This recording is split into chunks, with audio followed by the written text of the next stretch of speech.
We have a question from a viewer about the status of the bonding bill and what might happen there. We had a little discussion earlier about how some decisions seem to come down to the last minute. I suspect that's going to be true of the bonding bill. At least that's been the historic practice. But that is of course a priority in the so-called off or bonding year, and so I think it's a fair question to ask where that's at and what we might see. Representative Garofalo, let's start with you. Bonding bill, what do you think might happen? Any observations on what you think should happen? Sure. Well, as we mentioned earlier, there's a very high inflationary environment right now in Minnesota. There's a worker shortage. There's supply problems in terms of raw materials. We've had local units of government that when they're going out for bid on their projects, construction projects, remodelings, expansions, they're not even getting any bids from the private sector because the private sector is so busy. Not only are they filled during this construction season, they're full for next year. There's concerns about labor supply and raw materials being supplied.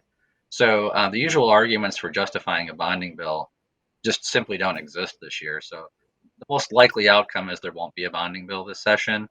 The government has more money than it's ever had before. Billions of dollars. I mean, nationwide, trillions of dollars have been thrown into the economy. So I think what you're likely to see is that a pause on that discussion in terms of building any new assets or spending more money on maintenance, just because there simply isn't. It's very hard to even get anyone to respond to government bids for bonding right now. And so I think it's the most likely course of action as you'll see things taking place in 2023, not this year.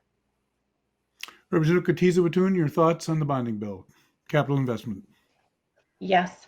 Well, I think that Representative Garofalo did kind of put into perspective the difficulty that a lot of the construction trades are having right now as far as supply chain, et cetera.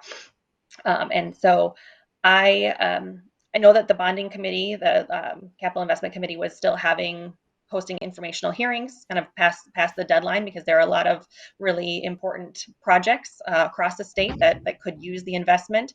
As far as timing, I'm not sure. I know that I think we feel pretty strongly that we need to take care of the most urgent needs so that we're not kicking the can down the road and that those problems then get exacerbated and made worse. And then, a year from now, 2 years from now, 5 years from now, then we're left with, a building that can't even really be salvaged if we haven't taken care of the leaky roof and some of the other challenges. So I'm hopeful that, that we could find some compromise and come together and take care of the most urgent projects. But I think that Representative Garofalo is probably right in terms of time wise and what things are looking like. Senator Marty, your thoughts on the bonding bill? Sure. I am hopeful we will have a bonding bill. As both the representatives pointed out, yes, the timing is such that with interest rates rising and the shortages and everything else, and the big federal influx of funding for infrastructure, all argue against it. On the other side, the Senate capital investment chair is with the Republicans in charge, and the person they appointed is Tom Bach, a former carpenter. He's really big on bonding bills and is trying to push a very big one. But I don't know what's likely to happen. I think as we all know, it takes a super majority to pass a bill that borrows money at the Capitol. And Minnesota's had good policies on that. But so because of that, because it requires all four caucuses to have buy-in, I'm not sure it's going to happen. But the people are, as you said, it's always a last minute thing, and they've been working at putting together a package. And I'd say I'd give it 50-50 chance of happening at best.